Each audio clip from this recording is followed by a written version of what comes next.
அவங்களாம் எதுக்கு? சேதுவும் தமிழும் போறாங்கன்னா அவங்க போயிட்டு வரட்டும். அதுக்காக ஏன் போசும் மலரும் போகணும்? ஏய், நான் சொன்னதை செய்யடி. நான் ஒன்று சொன்னேன், அதை மீறி வேற ஒன்று சொல்லிக்கிட்டு இருப்பியா? முதல்ல போய் உன் பிள்ளையும் மருமகளையும் வர சொல்லு. பா.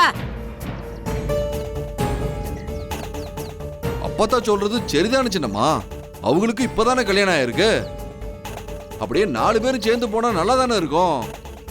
போங்க, வர சொல்லுங்க.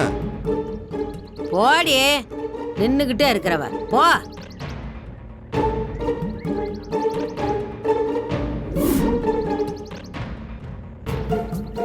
என்ன பத்தா பையா, இல்ல போசு, உன் அண்ணே உன் அத்தாச்சியை கூட்டிக்கிட்டு கோயிலுக்கு போயிட்டு வரானா. நீங்க 2 பேரும் கூட போயிட்டு வாங்க. என்ன போஸ், போமா?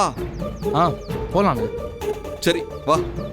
இவன் வேற, இவன் அப்ப மாதிரியே இருக்கான்.